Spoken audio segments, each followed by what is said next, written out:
Bonjour mes frères et sœurs, que la grâce et la paix du Seigneur soient avec chacun d'entre nous. Dieu nous aime tellement et que vraiment son amour en réalité dépasse tout autre amour. Voyez, lorsque nous lisons dans Psaume chapitre 8, le verset 5, il est dit: qu'est-ce que l'homme pour que tu te souviennes de lui, et le fils de l'homme pour que tu prennes garde à lui. En réalité, lorsque nous nous regardons, nous ne sommes rien devant le Seigneur. Mais par son amour, il nous accorde sa grâce et ne cesse de nous enseigner. C'est pour cela, ce matin encore, nous allons vraiment nous mettre dans la parole de Dieu. Mais bien avant cela, nous allons souffler un peu dans la louange. Que le Seigneur nous bénisse.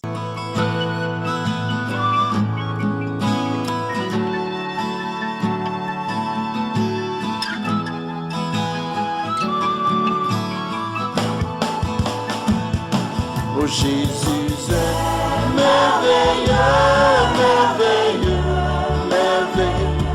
Jésus mon Seigneur est merveilleux, merveilleux. On l'a vu, entendu dans la Bible, je l'ai lu. Jésus mon Seigneur est merveilleux. Jésus est merveilleux, merveilleux, merveilleux. Jésus mon Seigneur est merveilleux, merveilleux. On l'a vu, entendu dans la Bible, je l'ai lu. Jésus mon Seigneur est merveilleux. Éternel notre Seigneur, que ton nom est magnifique sur toute la terre. Au Fils de l'homme, tu as donné la domination sur les œuvres de tes mains. Tu as tout mis sous ses pieds, les brebis comme les bœufs et les animaux des champs, les oiseaux du ciel et les poissons de la mer, tous ceux qui parcourent les sentiers des mers. Éternel notre Seigneur, que ton nom est magnifique. Je rends gloire à Dieu qui sans cesse nous conduit et qui nous fortifie en ce matin. Lui qui a permis à ce que nous soyons encore au devant de lui. Il nous a gardés toute la nuit en permettant à ce que les anges puissent nous sécuriser depuis toute la nuit jusqu'en ce matin. À lui toute la gloire, la puissance, la force et l'élévation. Nous voici vraiment debout en pleine santé spirituelle aussi bien que physique. Que pouvons-nous faire si ce n'est que de remercier le Seigneur? Et c'est pour cela, dans ces remerciements, nous allons vraiment aussi plonger nos regards dans la parole de Dieu, la parole vivante de l'Éternel. Et sans trop tarder, je vais vraiment inviter chacun d'entre nous à prendre le livre de Proverbes chapitre 23 à partir du verset 7 au verset 9. Je lis la version Louis II. À partir du verset 7, il est écrit: car il est comme la pensée de son âme. Mange et bois, te dira-t-il, mais son cœur n'est point avec toi. Tu vomiras le morceau que tu as mangé et tu auras perdu tes propos agréables. Ne parle pas aux oreilles de l'insensé, car il méprise la sagesse de tes discours. Rapidement, je lis le français courant. Et dans le français courant, il est écrit parlant du même passage. Je lis à partir du verset 7 au verset 9. Le verset 7 nous dit ceci: car il ne pense pas ce qu'il dit. Mange et bois, te dira-t-il, mais en réalité, il ne te veut aucun bien. Par la suite, tu vomiras ce que tu as mangé et tes paroles flatteuses n'auront servi à rien. Voici ce que le Seigneur nous dit. Je passe au verset 9. Il est dit ici: n'essaie pas de te faire écouter d'un sot. Il ne reconnaîtra pas la valeur de tes paroles. Voici ce que les deux versions nous donnent ce matin comme parole à méditer. Et sans trop tarder, nous retournons à la version Jean Louis II à partir du verset 7 qui nous dit « Il n'est pas comme les pensées de son âme. Mange et bois, te dira-t-il, mais son cœur n'est point avec toi. » Lorsque nous lisons ce passage, nous pouvons vraiment nous poser la question de qui parle-t-on? Parce que c'est comme si vraiment on parle de quelqu'un. Oui, on parle de quelqu'un. Lorsque nous lisons le verset 6, il est dit « Ne mangez pas le pain de celui dont le regard est malveillant et ne convoitez pas ses friandises. » Voici celui de qui on parle, celui qui vraiment a le regard malveillant, c'est-à-dire quelqu'un qui est méchant de cœur et qui vraiment pense mal des gens, quelqu'un qui est mal intentionné. Et quelqu'un comme ça, il faut que vraiment on fasse beaucoup attention par rapport à sa vie parce que nous ne savons pas ce qui est dans son esprit, nous ne savons pas ce qu'il a comme pensée, ce qu'il a comme intention.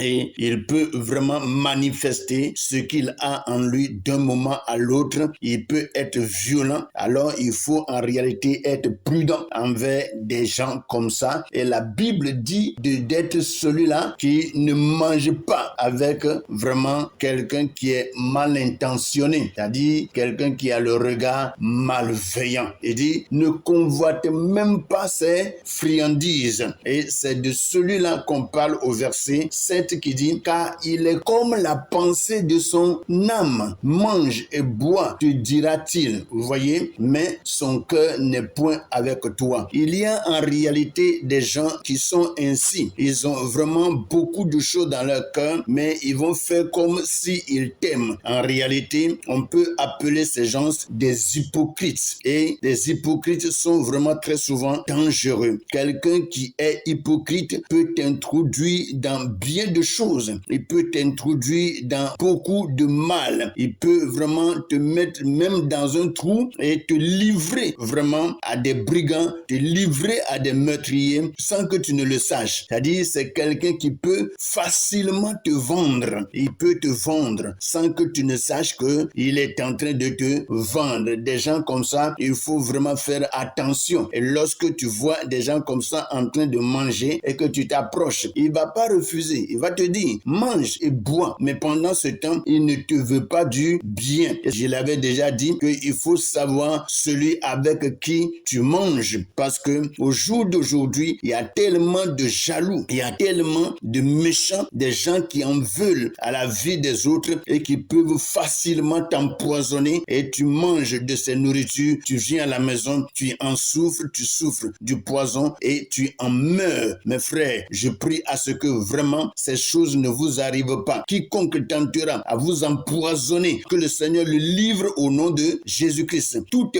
personne qui tentera à t'empoisonner, à te faire du mal, à te détruire, que vraiment Dieu le mette à nu, que ce dernier soit mis à nu au nom puissant de Jésus et que toutes ces stratégies, toutes ces œuvres, tous ces plans d'attaque et de destruction soient anéantis au nom puissant de Jésus-Christ. Mes frères, soyons prudents et que nous soyons vraiment éveillés et que chacun, lorsque tu marches, il faut savoir celui avec qui tu marches et celui avec qui tu manges. Que le Seigneur nous soutienne et nous bénisse. Encore, nous continuons dans la parole au verset 8 qui nous dit, il dit, tu vomiras le morceau que tu as mangé et tu auras perdu tes propos agréables. Vous voyez, c'est des gens qui vraiment trompent beaucoup et lorsque ils voient que tu as des paroles de sagesse, tu as des paroles de connaissance, tu as de très bonnes idées, ils peuvent facilement te détourner de ce que tu as comme bonne pensée et détruire ta vie. Faisons beaucoup attention. Même si tu manges avec ce dernier, la Bible dit que tu vomiras même le morceau que tu as mangé et tu auras perdu tes propos agréables. C'est-à-dire, si tu as vraiment de bonnes paroles à dire, tu ne peux vraiment pas les dire. Vous voyez,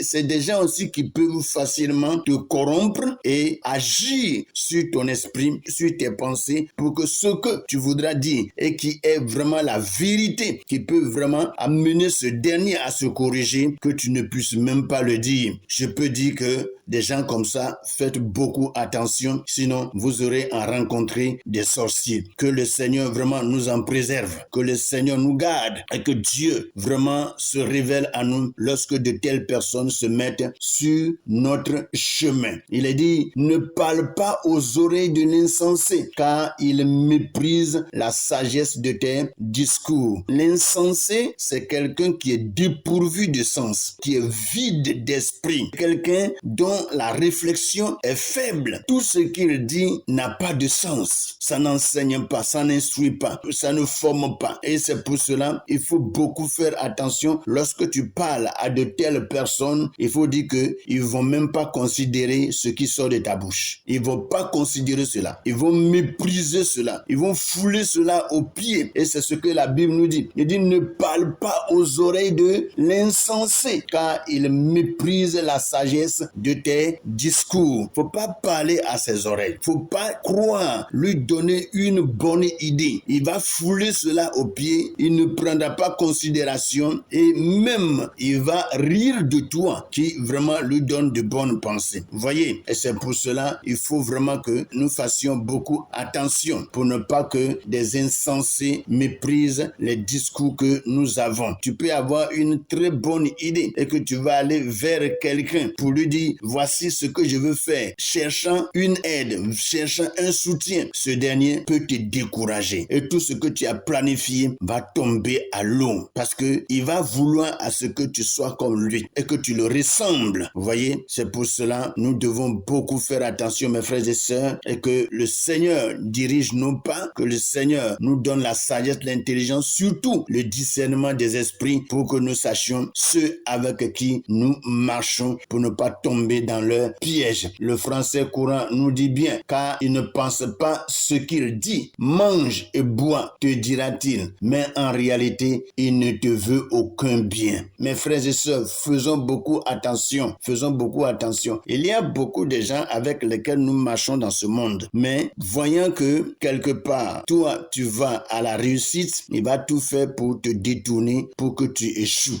afin que lui et toi, vous soyez même. Non, faisons beaucoup attention. Faisons beaucoup attention. Alléluia. Faisons beaucoup attention et que le Seigneur nous aide parce que le monde dans lequel nous sommes actuellement est très dangereux. C'est un monde très dangereux. Et si vraiment tu n'as pas l'Esprit de Dieu, tu n'as pas la vie de Dieu et que tu n'es pas quelqu'un qui est toujours en prière, l'ennemi peut tout de suite te dévier et t'amener loin. Et c'est pour cela, restons attachés à Dieu pour que le Seigneur continue de nous fortifier et de nous combler de sa grâce. Il dit, par la suite, tu vomiras ce que tu as mangé et tes paroles flatteuses n'auront servi à rien. Il dit, tout ce que tu diras vraiment à ce dernier, ça ne servira à rien. Même si tu veux le raisonner pour l'amener vraiment à la droiture, il n'écoutera pas. Ça ne servira à rien, nous dit la Bible. Il dit, n'essaie pas de te faire écouter d'un sot. Dans le second, c'est l'insensé, mais dans le français courant, on parle d'un sot. Vous voyez, quelqu'un qui est sot, c'est quelqu'un qui agit comme quelqu'un qui n'a pas la tête, c'est un désordonné. Et c'est pour cela, il est difficile à ce que tu parles à des gens comme ça, pour leur dire que tu es en train de leur donner des conseils, ou bien tu es en train de leur donner des leçons. Ils ne t'écouteront pas. Et c'est pour cela que le Seigneur nous dirige et nous amène vers les gens qui vraiment cherchent à connaître, les gens qui veulent connaître la science, les gens qui veulent avoir la sagesse, les gens qui veulent vraiment découvrir de grandes choses dans leur vie, que le Seigneur nous envoie vers eux pour que lorsqu'on parle avec ces derniers, qu'ils puissent saisir ce que nous sommes en train de leur dire et que